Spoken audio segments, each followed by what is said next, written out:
기적이라는 제목으로 말씀을 전하고 기도하고자 합니다. 바울은 지금 2차 선교 여행 중에 있습니다. 소아시아 에베소로 가려고 했는데 하나님께서 막았습니다. 그리고 환상 중에 이 마케도니아 사람이 나타나서 자기들에게 와서 도우라 하는 이 음성을 들었습니다. 그래서 이 마케도니아로 가는 것이 하나님 뜻이라고 생각하고 지금 마케도니아의 첫 성 빌립보에 와 있습니다. 바울은 그곳에서 루디아라는 자색 옷감을 파는 여인을 만났습니다. 그리고 그녀에게 복음을 전했는데 그녀가 복음을 받아들인 것입니다. 그래서 빌립보 가정교회가 탄생했습니다. 성령의 음성에 순종하자 이 복음 전도가 자연스럽게 진행이 되었습니다. 빌립보에서 성령 충만한 바울이 십자가와 부활의 복음을 강력하게 전했습니다. 예수님께서 하나님 아들이요 그리스도임을 강력히 증거하자 그곳에 있는 사람들이 복음을 듣기 시작했습니다. 특히 점을 치는 한 여종이 바울과 실라 그 일행을 보고 소리치기 시작했습니다. 17절에 보면 이렇게 나와 있습니다. 이 사람들은 지극히 높은 하나님의 종으로서 구원의 길을 너희에게 전하는 자라. 왜 점치는 귀신 들린 여종이 이 복음을 듣고 반응을 했을까요? 영적 이 세계를 아는 존재이기 때문에 그렇습니다. 귀신은 주님이 어떤 분이고 주님의 십자가와 부활의 복음의 능력이 어떠한지 분명히 알고 있었습니다. 그래서 이 주님의 복음을 전하는 바울과 실라를 보고 반응한 것입니다. 그렇다면 왜 점치는 귀신은 예수님이 어떤 분이고 십자가의 부활의 복음의 능력을 아는데 왜 주님을 믿고 구원을 받지 못할까요? 악한 영 사단은 주님을 믿고 구원을 받을 수가 없습니다. 이미 하나님께 저주를 받고 심판받았기 때문에 그렇습니다. 주님에 대해서 알기는 알지만 믿지 않는 귀신 들린 여자가 그렇다면 왜 바울을 따라다니면서 지극히 높은 하나님의 종이라고 말하고 구원의 길을 전하는 자라고 소리치고 있습니까? 믿지도 않을 거면서 왜 자꾸 따라다니는 겁니까? 따라다니면서 스토킹 하는 것처럼 이 점치는 여자가 자꾸 따라다니는 거예요. 왜 바울과 실을 따라다니면서 저게 하나님의 높은 종이다, 하나님 종이다, 이 구원을 이끄는 자다 라고 외치는 겁니까? 점치는 이 귀신은 여러분 교만한 존재입니다. 자신의 교만을 사람들에게 드러내므로써 사람들에게 인정받고 칭찬받기 위해 하는 것입니다. 그리고 이 바울을 따라다니며 외치는 여종은 이 귀신의 지배로부터 벗어나고 싶은 불쌍한 사람입니다. 이 여종을 통한 이 귀신의 외침은 어쩌면은 이 여종의 마음속에 있는 그 심정 그대로 표출한 것이라고 생각이 됩니다. 좀 도와달라는 거예요. 이 구원해달라고 외치는 것일 수도 있습니다. 바울은 스토커처럼 계속해서 따라다니는 이 귀신 들린 여자 소리를 듣고 너무 괴로워서 참을 수가 없었습니다. 그래서 결국 여종에게 붙어있는 점치는 귀신을 쫓아냈습니다. 18절입니다. 예수 그리스도의 이름으로 내가 네게 명하노니 거기서 나와라. 이제 참을 수 없으니까 나와라고 쫓아내버린 것입니다. 그 즉시로 귀신은 여종에게서 나갔습니다. 여인은 잠잠해졌습니다. 이 귀신 들린 여종이 구원받은 것입니다. 정말 놀라운 기적이 아닙니까? 바울이 좋은 일을 한 것입니다. 그런데 이 여종의 주인은 분노했습니다. 자기 여종이 고침받았는데 분노하는 것입니다. 왜 분노하는 것입니까? 점치는 귀신이 떠난 이 여종에게 돈을 주고 누가 점치러 오겠습니까? 그러니까 돈벌이 수단이 사라진 거예요. 돈을 벌 수 없게 된 것입니다. 그러니까 화가 나는 것입니다. 자신에게 돈을 벌어주던 점치는 귀신을 여종에게 쫓아낸 바울이 너무너무 미웠습니다. 참을 수가 없었습니다. 그래서 당시 로마 제국에서 유대인들을 로마에서 쫓아냈었거든요. 유대인들을 싫어한다는 사실을 이용해서 유대인들이 로마 사람인 자신들을 다리 행하지 못할 이상한 풍속을 가리킨다 라며 이 바울과 실라를 붙잡아서 관리들에게 끌고 가서 고발해버렸습니다. 교묘한 말로 이 로마인과 유대인이라는 대결 구조로 이렇게 편가르기 한 것입니다. 유대인이 자기들 로마인 지키지 못할 이상한 풍속을 가리켜서 지금 엉망으로 만들고 있다. 그래서 유대인, 로마인 딱 편을 나눠버린 거예요. 우리 한국 정치판에도 편 나누기 너무 잘하잖아요. 뭐 잘잘못 따지지 않고 내 편, 네 편 딱 나누게 교묘하게 딱 이렇게 말하잖아요. 지금 이 악한 이 여종의 주인이 지금 그 방법을 쓰는 거예요. 유대인들이 로마인들인 우리를 괴롭히고자 지키지 못할 이상한 말을 한다 하고 딱 편을 나눠버린 것입니다. 그러자 많은 사람들이 이 여종의 주인의 말에 동조합니다. 로마인이란 자부심을 가진 빌보 사람들이 함께 동참한 것입니다. 여종의 주인이 말이 맞다 하고 일조히 관리들에게 참소했습니다. 귀신이 역사하는 곳에서는 좋지 않게 끝을 맺습니다. 항상 쫓겨나도 항상 거기에 좋지 않게 뒤끝을 남기는 경우가 많습니다. 깨어 있어야 됩니다. 관리는 전후 사정을 파악하지도 않고 여종의 주인과 무리들의 말을 듣고 바울과 실라의 옷을 찢어 벗기고 매를 친 후에 감옥에 가두어 버렸습니다. 퇴형을 한 거죠. 사실 바울과 실라도 유대인이지만은 로마 시민권을 가진 로마인입니다. 세상 사람들을 미혹하는 이 가장 강력한 우상이 무엇인지 우리 여기서 알 수가 있습니다. 물질 우상입니다. 돈입니다. 만몬입니다. 돈을 벌기 위해서 이 귀신 들린 이 여종의 인생에 대해서 조금 더 사람들이 신경을 쓰지 않습니다. 이 여종의 삶과 인격에 대해서 전혀 고려하지 않아요. 단지 돈벌이 수단으로 생각하는 거예요. 이 노예 제도 자체가 사실 그런 거지만은 그래도 얼마나 불쌍한 한 여자의 인생입니까? 그럼에도 불구하고 자기에게 돈을 벌어주는 수단으로 전락시켜버리고 돈벌이 수단을 빼앗아갔다는 이유 때문에 지금 사람들이 흥분하고 있는 거예요. 그 여자가 고침받았다는 것에 전혀 보지 않습니다. 여러분, 참된 진리의 복음이 선포되는 순간에 눈에 보이지 않는 이 악한 영적인 세력이 드러나고 그 순간부터 서로 우리의 삶은 이제 영적 전쟁이 시작되는 것입니다. 지금 바울과 실라가 진리 복음을 선포했고 이 영적 존재가 이제 드러나기 시작한 거예요. 숨겨져 있던. 그리고 진리의 영적 전쟁이 시작된 것입니다.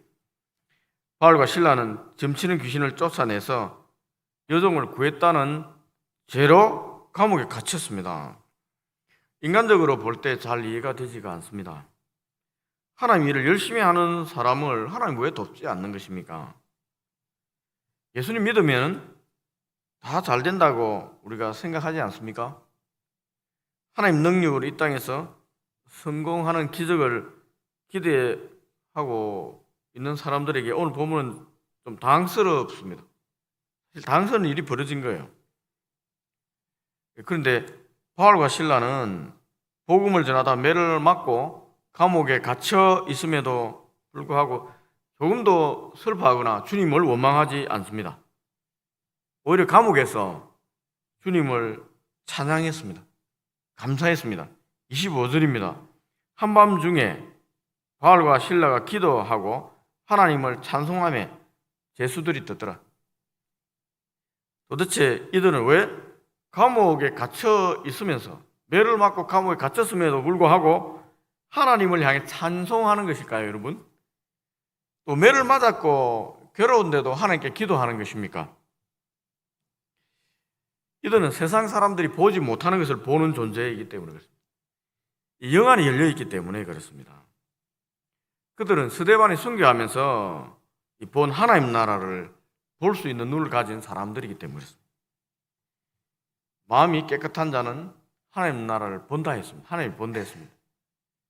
이 바울과 실라는 하나님을 볼 정도의 마음이 깨끗한 사람이었습니다. 예수님께서 마태복음 5장 11절 12절에 이렇게 말씀하셨습니다. 나로 말미암아 너희를 욕하고 박해하고 거짓으로 너희를 거슬러 모든 악한 말을 할 때에는 너희에게 복이 있나니 기뻐하고 즐거워하라. 하늘에서 너희의 상이 큼이라. 너희 전에 있던 선지자들도 이같이 박해하였느니라. 주님이 일을 하는데 욕하고 박해하는 사람을 만난다면 여러분 어떻게 반응해야 되겠습니까? 예수님 말씀에 의하면 기뻐하고 즐거워해야 되는 거예요. 하나님 나라의 상이 큽니다. 주의 일을 할 때 욕하는 사람 많이 만납니다. 선하게 했는데 오해해서 막 욕하고 참하고 막 괴롭힙니다. 어떻게 반응해야 됩니까? 이렇게 반응하면 됩니다. 기뻐하고 즐거워하는 거죠. 이 바울과 실라는 주님의 말씀대로 주님의 복음을 전하다가 매를 맞고 감옥에 갇혔는데 이 하늘에 큰 상급이 예비된 것을 본 것입니다. 알고 있는 것입니다. 그래 얼마나 기쁩니까? 하나님 나라 보장됐으니까, 하나님이 주시는 성령의 위로를 받으니까 감옥이 하나님 나라인 거예요. 감사하고 찬양하는 것입니다. 여러분, 고난 중에 박해 중에 하나님 찬양하자, 감사하자, 하늘이 진동하였습니다. 하나님 감동받는 것입니다. 그 순간에 큰 지진이 일어나 옥토가 감옥이 흔들리고 움직이고 감옥 문이 다 열려버렸습니다. 바울과 실라의 찬양을 듣고 있던 감옥에 갇힌 죄수들의 매인 것조차 다 풀어졌습니다. 다 벗어졌습니다. 하나님께서 이 묶인 것들 다 풀어버린 것입니다. 세상의 악은 결코 복음을 가둘 수가 없습니다. 우리의 영, 진리의 영은, 하나님의 영, 진리의 영은 자유의 영입니다. 복음은 진리입니다. 어느 곳에 있든지 진리는 살아서 역사하는 것입니다. 하나님의 영은 모든 것을 협력해서 선을 이루십니다. 감옥의 간수가 이 지진이 일어나 감옥 문이 다 열린 것을 보고 깜짝 놀랐습니다. 죄수들이 다 탈출한 것이라고 생각하고 자기 칼을 뽑아서 자결하려고 했습니다. 로마는 굉장히 엄격한 법치국가입니다. 간수는 감옥을 책임지는 사람이잖아요. 그러니까 죄수가 도망가면 다 자기 책임인 거예요. 그럼 자기가 책임져야 돼요. 어째도 감옥 죄수 도망가면 자기가 사형당하는 거예요. 그러니까 비참하게 죽느니 언제 죽겠다 하고 칼 뽑아서 자살하려 하는 것입니다. 그 순간 바울은 자신은 물론이고 죄수들이 하나도 도망치지 않았으니까 자결하지 마라 하고 소리쳤습니다. 간수가 등불을 듣고 이 바울의 이 소리가 난 곳으로 이제 달려가는 거예요. 감옥 살펴봐서 죄수들이 정말 그대로 있는 것입니다. 죽다 산 것입니다. 간수가 죽다 살았습니다. 죄수들이 도망갔으니까 죽을 이유가 없잖아요. 사람이 죽다 살은 것입니다. 간수는 생각했습니다. 도대체 이 바울과 실라는 어떤 사람이기에 이 도망갈 수 있는 절호의 기회에 도망가지 않고 이처럼 감옥에서 담대하게 그리고 담당하게 있을 수 있단 말인가. 이 점치는 귀신을 쫓아내고 감옥에서 찬송하고 또 감옥 문을 열어 제치는 이들이 전한 예수는 과연 누구란 말인가 여러 가지 생각을 했을 것입니다. 그래서 간수는 진지하게 물어봤습니다. 내가 어떻게 해야 구원을 받으리까? 이건 진지한 물음입니다. 이미 구원 받았잖아요. 이미 자결하려다가 살았는데 지금 이 질문은 자기 이 땅에서 구원이 아닙니다. 이 땅에 구원을 지가 받았잖아요. 이미. 내가 어떻게 하여 구원을 받으리까? 이 영적인 얘기를 한 것입니다. 영적인 얘기를 한 거예요. 바울은 진리의 복음을 전했습니다. 주 예수를 믿어라. 그러면 너와 내 집이 구원을 받으리라. 간수는 바울이 전한 복음을 받아들였습니다. 가족들도 모두 믿고 세례를 받았습니다. 그의 집이 구원을 받았습니다. 말씀을 맺고자 합니다. 여러분, 기적이 무엇입니까? 기적이. 귀신이 점을 쳐서 귀신같이 알아맞추는 게 기적입니까? 여러분, 놀랍잖아요. 신기하잖아요. 점치는 귀신같이 알아맞추는 귀신, 점치는 귀신. 이게 기적입니까?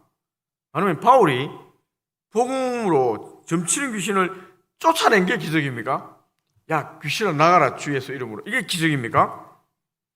아니면 바울과 신라가 감옥에서 찬양할 때 옥문이 흔들려 문이 열리고 무기것이 풀어진 게 기적입니까? 아닙니다. 여러분, 현상적인 것입니다. 이런 기이한 현상이 기적이 아닙니다. 기적은 하나님의 아들이 우리 사람을 위해서 사람이 되셨고 피조물이 되셨고 십자가에서 우리 대신 죽었고 3일 만에 부활하는 것이 기적입니다. 십자가의 부활이 정말 기적인 거예요. 또 우리가 주님의 이 십자가의 부활의 복을 받아들이면 구원받는다는 게 기적입니다. 하나님 나라에 들어갈 수 있다는 게 기적입니다. 정말 이게 기적입니다. 기적 중에 기적입니다. 바울이 전한 복음을 간수가 받아들였고 그 가정이 구원을 받았습니다. 이게 기적입니다.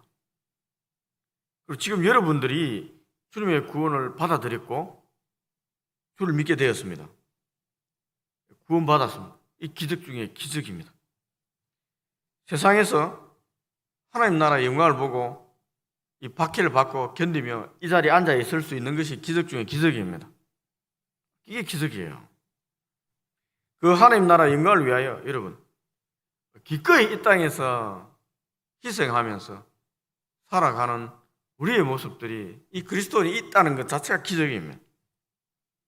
신기한 일을 기적이라고 믿고 따르면 점치는 귀신을 따라다니는 사람과 동일한 수준의 믿음입니다.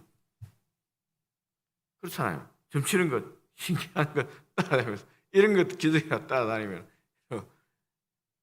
귀신을 따라다니는 사람은 뭐가 다르겠습니까? 이건 기적이 아니에요. 기적이 아닙니다. 우리를 위해서 십자가에 자기 목숨을 내어주신 주님의 십자가의 부활의 기적보다 더 큰 기적이 없습니다. 이것을 고백하는 여러분 되면 좋겠습니다. 세상 여러 가지 미혹하는 것들 많이 나타났습니다. 이것이 기적이다. 막 보여주기도 합니다. 여러분 흔들리면 안 됩니다. 주님의 십자가 부활 기적 외에 어떠한 기적도 여러분 기적이라고 생각할 필요는 없습니다. 더 큰 기적이 뭐가 있겠습니까? 예수를 믿고 구원받는데 뭐가 더 필요합니까, 여러분? 어떤 능력이 더 필요합니까? 우리 구원받는데 십자가 부활의 복음 외에 더 어떤 것이 더 필요합니까? 필요 없습니다. 더 필요하다고 주장하는 것은 여러분을 미혹시키는 것입니다. 점치는 게 필요합니까? 미래를 알아준다 그런 사람들 점 필요합니까? 그럼 점치는 귀신 들린 여자를 따라다니는 건 뭐가 다르겠습니까? 기적은 주님의 십자가 부활의 기적입니다. 바울이 보여주잖아요. 우리가 주님의 십자가 부활의 복음을 믿고 담대히 살아가면 우리도 바울과 신라 같은 기적의 사람이 되는 겁니다. 우리 교회가 이런 기적의 사람들, 주님의 십자가 부활의 능력을 가진 믿음의 사람들이 많이 배출되기를 바랍니다. 기도하겠습니다.